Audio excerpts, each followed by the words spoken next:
YouTubeski,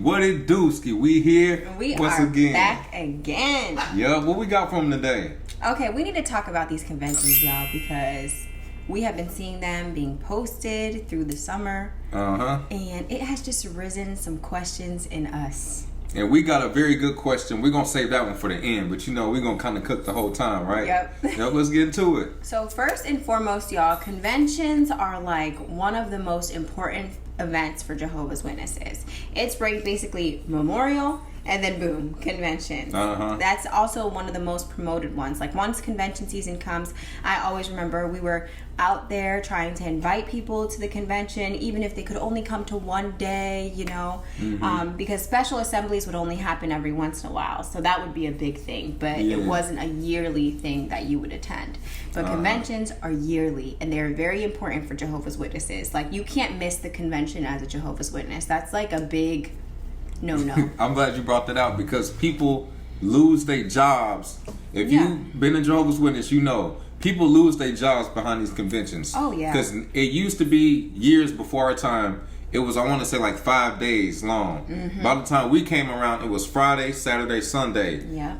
Most people have to work Friday, and then you have people that work weekends. You were told by this organization that even if your boss don't approve of it, don't worry about it. They're not gonna reimburse you or nothing like that.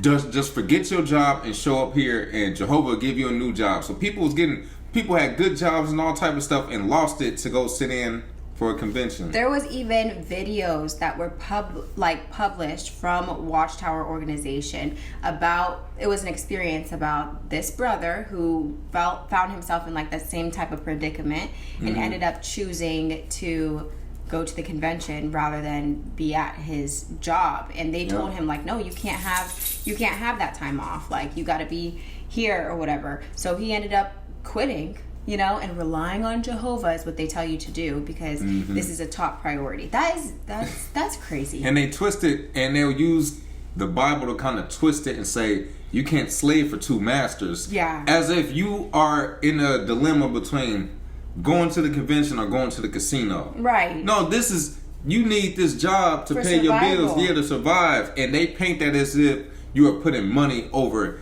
Jehovah. Yeah. No, it's an organization. And I guess for those, I always try to put everybody in mind with this who may not even know what a convention is. I guess we can kind of break that down too. Right. Yeah. So basically a convention is where they have circuits and then it was districts. They might have changed it since then. So you have a Kingdom Hall, then you have a circuit of people in this area, and then different circuits are part of one district. Yep. Your district convention. So with us, we were Dayton, Ohio, and everybody in Dayton wasn't part of the same district. It was weird. Yeah. But it would be like parts of Ohio, parts of Indiana, parts of Kentucky. Yep. But everybody in Dayton are not part of the same district. It's a business basically. So everybody's kind of separate. So it would be from June to kind of September-ish back then, which we'll get into that. Yeah. And you go and you all have the same outline of talks given by different people for each convention. So it would usually start around 9ish in the morning up until 4:30ish, somewhere in there. Yep.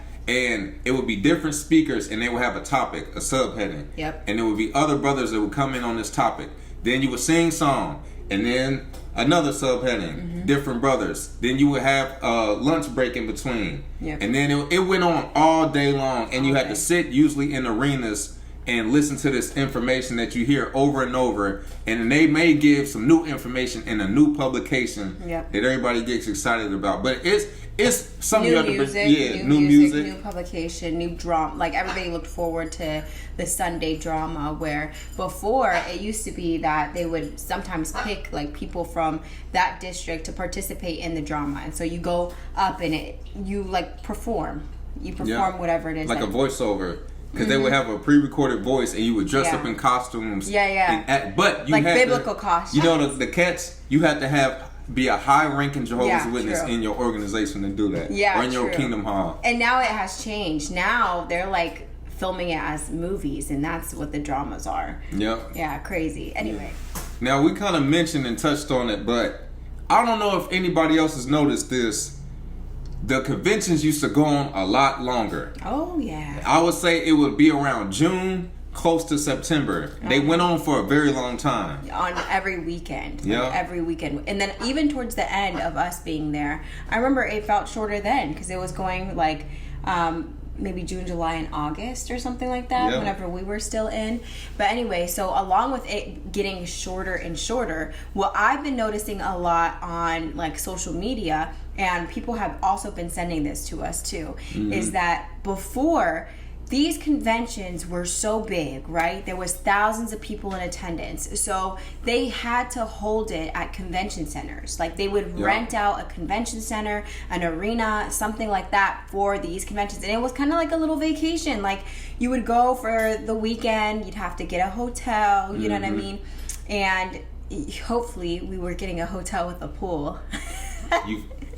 This proves it's a business. What? Remember, Jehovah's Witnesses gave a list of hotels that you had to stay at. Yes. By them. I forgot about. Oh, yeah. My mom got in trouble one year because, well, not in trouble, but like she got talked to, right, about the hotels because you're provided a list and you're supposed to go based off of that list, because what happens is they get points for everybody who books as a Jehovah's Witness there. It goes into whatever. They make all of these agreements with the surrounding hotels there, and you're supposed to get like a percentage off. But my mom was like, we need to be close, and if you don't book quickly, like all the rooms get taken up because they slot out a certain amount of rooms for the convention. And so my mom was like, well, we'll just stay at this hotel. It's not on the list, but like it's nice and close, it's walking distance. And that year I think I had different privileges that year that I had to like be there early, and my family does not get anywhere early. And so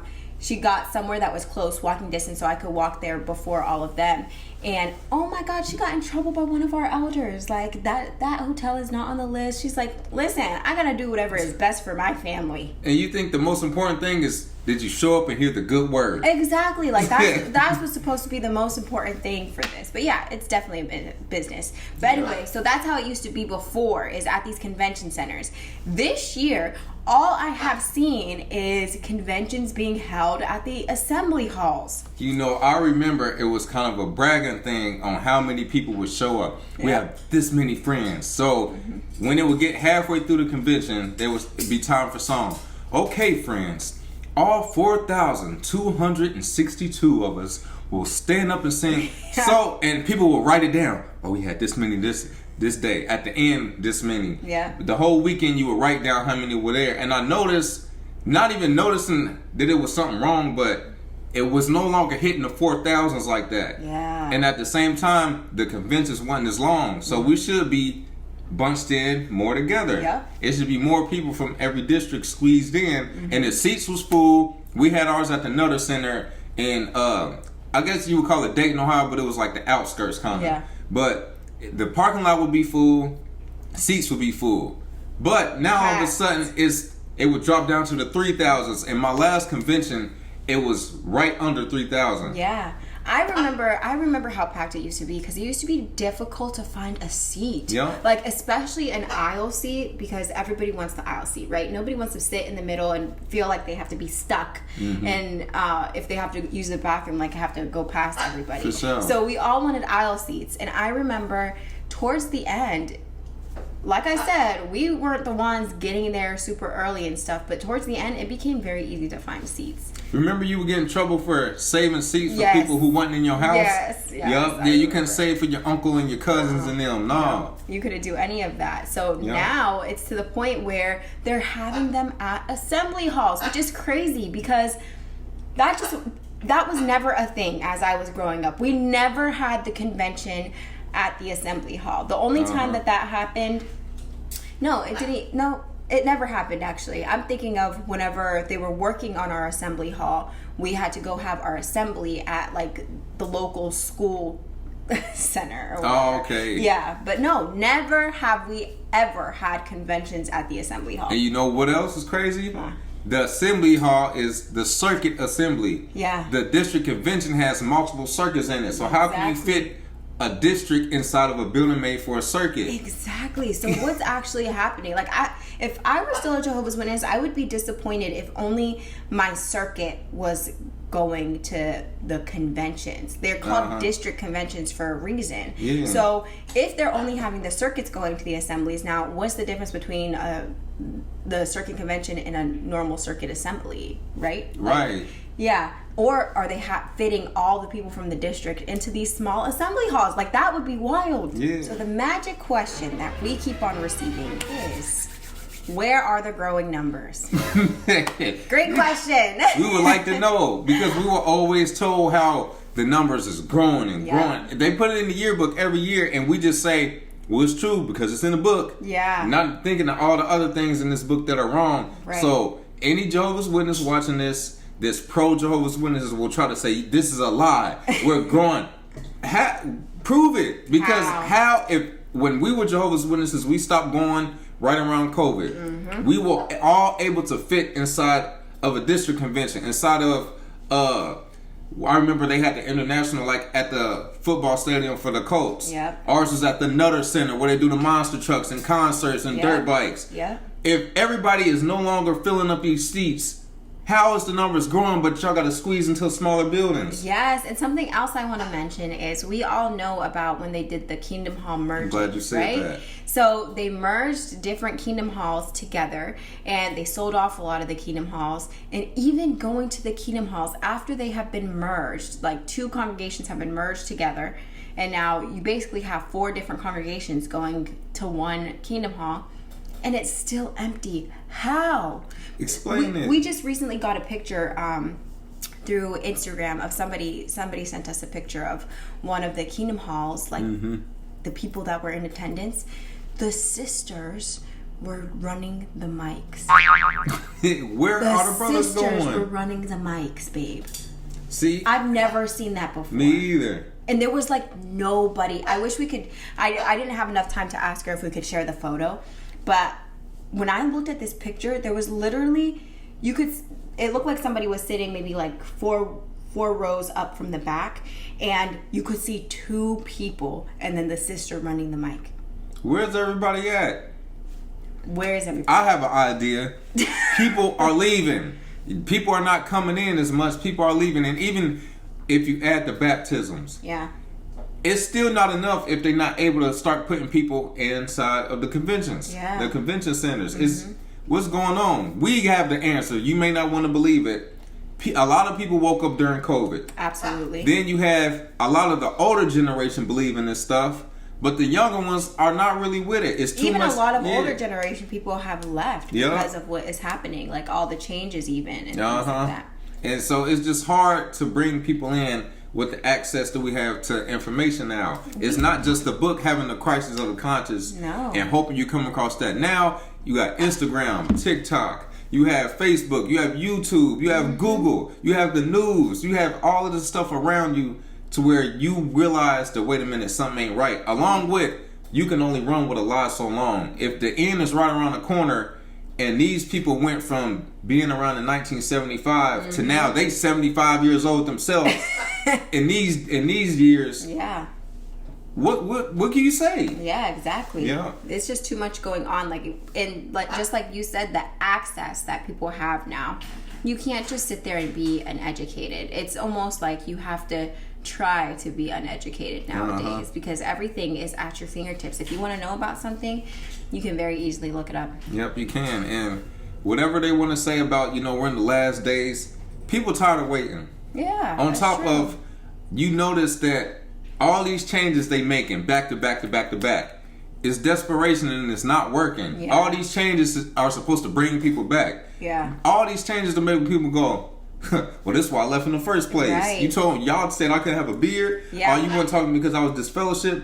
Now I've been disfellowship 30 years and now you're going to talk to me? I don't want to talk. Exactly. It's backfiring. It's not working. And I think the plan is to attract new people. You know what I mean? And for them not to come in and be like, oh, this is so strict, and feel again like other people have felt in the past that they have found the truth. I think that's what they're trying to kind of rebrand themselves as, especially with all the changes that are happening. But it's just interesting because whenever we were Jehovah's Witnesses, the whole point was for you to stick out from the crowd. Like that was the whole point of being a Jehovah's Witness, is to not look worldly, not to look like any part of the world, not for your actions to reflect it at all. And those were the main reasons that they had some of these dumb rules. Yeah, you know something that may backfire with them targeting new people? What's that? New people don't know not to Google nothing. Yeah, that's until true. they told not to. They knock on your door. Okay, we're Jehovah's Witnesses. Can we come back next week? Okay. Meantime, Jehovah's Witness. Man, what the? Hey, next time they coming over, hey, don't come back. They get in the door, something in their face. Don't come to my house. Yeah, so true. But yeah, we just wanted to share that with y'all. Have y'all noticed the conventions getting a little bit smaller? Yes, and for our PMOs, let us know in the comments. Did they look smaller? Did they look full still? Like, how did that go? Yeah, we want some answers. Drop them in the comments. Hit us on our Instagram. Continue to shoot pictures too if y'all got some footage of y'all Kingdom Halls and y'all conventions. Our Instagram is at Awaken Truths IG. Our TikTok, that is at Awaken Truths LLC. We have our healing journals. We have the normal edition as well as the PMO edition. That will be in the link in the description box. And don't forget to catch us in our next video. Like, comment, and subscribe. Peace.